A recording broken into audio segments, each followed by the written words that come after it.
Welcome back, YouTube. Welcome back for another video. We got the best and worst sons of former NBA players. Um, I'm quite sure.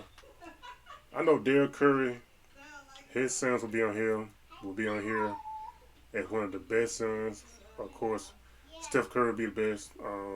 Seth is okay. He's coming about himself being a better player each year he plays. And on the flip side of that, Michael Jordan probably got the worst sons that ever made it to the NBA. But let's get to the video. Stop talking, man. Subscribe if you're new. I forgot to tell you guys. The best and worst sons in NBA history. For some of the best, we're going to be looking at the greatest second or even third generation players that we've seen come through the NBA in general. And for the worst, we're going to be looking at some of the greatest players who have had sons and they just didn't turn out to be any good. So for example, let's start with some of the worst with Michael Jordan's sons, Marcus and Jeffrey Jordan. Now Jeffrey's the oldest by 2 years, and he was a 6'1" point guard, while Marcus was a 6'4" shooting guard. And for a couple of years, the two played high school basketball together, which got a lot of media attention because of who they were, with three of their games being played on ESPN in 2007. But honestly, these guys weren't great players from the start, and I don't know what never clicked for them. You'd think that having the greatest of all time and a guy with one of the most insane work ethics as a father would in turn make them great. But that was crazy, man. Jeffrey was the 97th ranked point guard in the country, while Marcus was the 60th ranked shooting guard the year he graduated. And to prove their lack of greatness, Jeffrey was only recruited as a preferred walk-on by 3 schools before choosing the University of Illinois. And he played there for a little bit before transferring to UCF to play with Marcus. And here's how you know just how bad they were. Marcus played pretty good for his 3 seasons and averaged 12 points a game, but decided to stop playing basketball after it wasn't headed anywhere serious. While Jeffrey only averaged 1 point a game for his 4-year career before entering the NBA. He only averaged 1.4 points per game. And he was Michael Jordan's son. NBA draft and obviously going undrafted. I mean, sometimes GMs will want to take a risk on a second generation player, especially if you're Michael Jordan's son, and I'm guessing that's what he was hoping for, but it definitely wasn't worth the risk for any team. And these guys didn't officially play in the NBA, but everyone else in this video has. I just had to make an exception for them because of who they were. Even though, like I said, they were some of the worst, but one of the best sons of a former NBA player, as we know, is Steph Curry, who by far exceeded expectations and had a better career than his father Del Curry could have ever dreamed of having. For all of his career, Del was a role player and a 6-man that was in fact by far one of the best shooters in the league.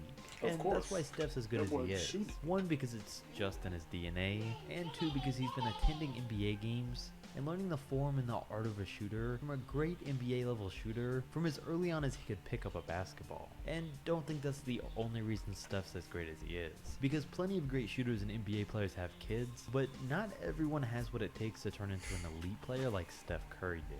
And while we're speaking of the Curry family, that means we gotta mention Seth. Now a couple of years ago I would have easily put him in the category as one of the worst sons of NBA players, because I mean, for him to have nearly the same childhood as Steph and a lot of the same opportunities to become a great player, it's just weird to see how differently their careers have turned out. But recently he has turned into a solid player, so he's definitely not one of the worst. Another one of the best though that had a brother in a similar situation, which we'll get to in a minute, is Klay Thompson. It's weird though with Klay. After hearing Steph's story, you would think that his father Michael Thompson was also a great NBA shooter and taught Klay all of his life.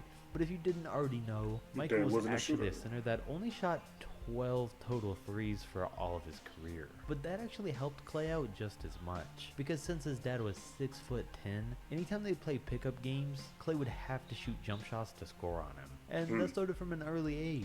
Then his middle school coach was a guy that had studied shooting forms for years, and Klay says that he taught him the perfect form back then. But I mean, if you watch him shoot, it makes sense. Perfect form. So it was that, on top of years of hard work, that got him to where he is today as one of the top players in the NBA. As for his brother Michael though, not so much, because he's definitely one of the worst NBA sons. I forgot he had a brother. He's 1 year older than Klay, but was never nearly as good of a player. He was a 2-star recruit heading into college, averaged 11 points a game at Pepperdine University, went undrafted, played for 5 years in the D-League, and only ever 5 games in the NBA for the Cavs, where he averaged 3 points a game. So he wasn't a better player than his brother or his dad. Kobe Bryant was a much better player than his father, though, in Joe Bryant. Joe played 8 years in the league, His then moved dad, his he was family to alright. Italy where Kobe grew up. And of course, Kobe had a slight You want to stop and say this? R.I.P. Kobe.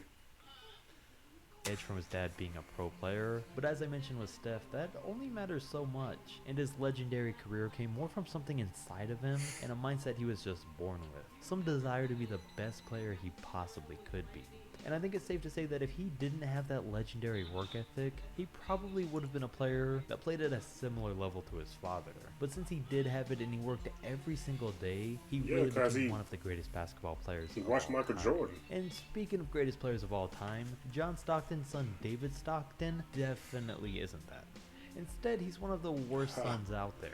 And it's weird, because as we're starting to see, a lot of NBA legends' sons don't turn out to be great, but random role players' kids historically have turned out to be a lot better. And David's one of these cases.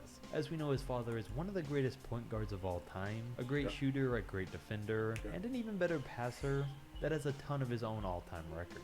But sadly, none of that transferred over to his son. An average role player in high school, came off the bench in his first 3 seasons at Gonzaga, before finally starting as a senior and averaging 7 points a game. Of course, leading to him being undrafted in 2014.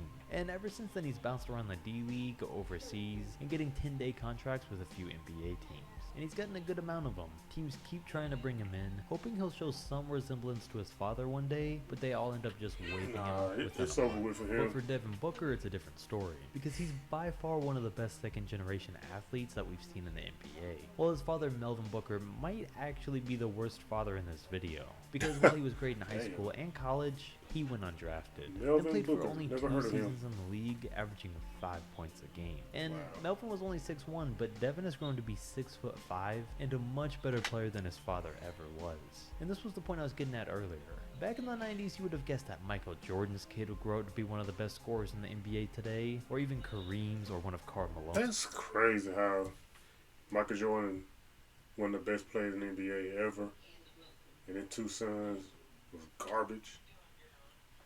Never made it to the NBA. Then you got Melvin Booker, who they said was trash in the NBA.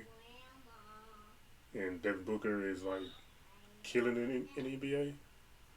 It's wild. Owns kids. Nobody would have expected Melvin Booker's son to be in that spot, and it's just weird how that works.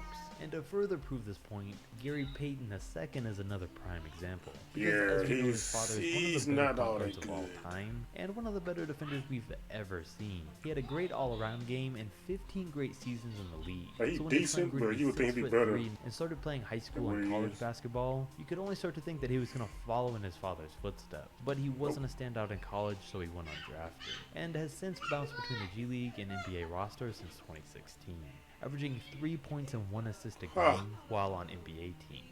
He has actually started 17 games for the Wizards this year, which is by far the most he ever has, but his game still hasn't improved at all, and will probably never get to a real NBA level. While on the other hand, both of the top 2 picks in the 2014 NBA draft were 2 of the better second-generation players in Jabari Parker and Andrew Wiggins.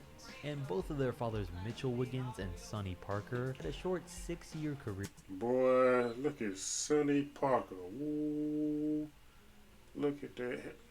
And they both had 1 season averaging 15 a game, so they were decent players. And while both sons are without a doubt better than their fathers, both men have also not lived up to the hype that's been around them since they were drafted. Well, Wiggins playing there's still pretty 2 good of the better this year, sons ain't that gonna we've lie. seen. Then I was going to include Patrick Ewing Jr. here because of who his dad is, and name him one of the worst second-generation players. Yeah, he's kind of bad. But, I mean, he really didn't. He played in the G League for about 7 years, while only playing 7 total games for the New Orleans Hornets. And in those, he only averaged 2 minutes and 0.4 points a game. Damn. So Patrick Ewing's son deserved a mention for the video, but didn't deserve to be formally included in this list. I can include Luke Walton here, though, as one of the worst, because his father, Bill Walton, was an all-time great NBA center. Luke was alright, MVP, man, but Finals MVP, and a I don't 2-time know. champion. It's just somebody plus I didn't like more. for real. And while Luke is also a 2-time league champion, that's where their similarities stop. Because he averaged single digits every single year of his career except one, was nothing more than a role player, and while some people may have expected him to play a little better, given who his father was, he never really did. But then while Jalen Rose also had a father who was a great player, he had a very different upbringing than a guy like Luke Walton. Jalen Jalen Rose was became good one of the though. best second-generation players, Oh, and I'm his about to say, father I was a think guy about to say named he's worse. Jimmy I Walker, know he's who pretty was the good. first overall pick in 1967 and averaged 16 a game for his career. The only difference was that Jalen never met his father. He knew who he Yeah, I was, remember but that. never met That's him crazy. and didn't want to since he abandoned his family when he was born. But by knowing who his dad was, he knew early on that he was going to be gifted athletically and have a real chance at professional sports. He So he was worked pretty hard to get good. his family out of their Why bad you got this picture of situation. him with He a was damn 40? 6'8" and not only made it to the NBA, but became a better basketball player than Jimmy Walker Got that ever pinstripe was. suit. And after Jalen's career, he did talk to his father a couple times on the phone, but then he soon after passed away in 2007 before they could ever meet up. Another one of the best, That's though, tough. has got to be Kevin Love. And not gonna lie, this picture of Stan Love makes me a little uncomfortable. But we're gonna get that off the screen and ignore it. And instead mention that Stan only had a 4-year NBA career, Oh. but really put Kevin on the right path to become a great player on his own. He gave him his height, along with getting him onto AAU Hey. teams, all of his life. And it's interesting because Kevin grew up with Klay Thompson in the same area, who, as we mentioned, was also a second generation So player. played baseball And together? from early on, Kevin was always a standout. A 5-star recruit in high school, a 5th overall pick going into the league, and has had a long list of accomplishments throughout his 12-year Yeah, career. And now we don't have any more of the worst second He had a pretty generation good players, career. but the 4 remaining Enjoy best his are son to Al wind down Horford, some. whose dad only played 2 seasons in the league, Domantas Sabonis, whose father, as you probably know, was Arvydas Sabonis, one of the Arvydas, best fool. overseas players of all time, and Sabonis at a young age is doing a great job of starting to live up to that name, while Jaren Jackson Jr. is becoming another top second generation player, already playing much better than Jaren Jackson Sr. ever did. And finally, But they a played little two different random, positions, there's Mike but- Bibby, who also had a much better career than Henry Bibby. Henry Bibby. But that's gonna wrap up the video. I could Alright. Let me know what y'all think about the video, man. A lot of these guys, I forgot they was in the NBA, I was in the NBA and all this stuff. It's crazy how Michael Jordan had 2 sons that could not live up to his name. That's crazy, man. That's crazy. Subscribe if you're new, man. Be back with more videos.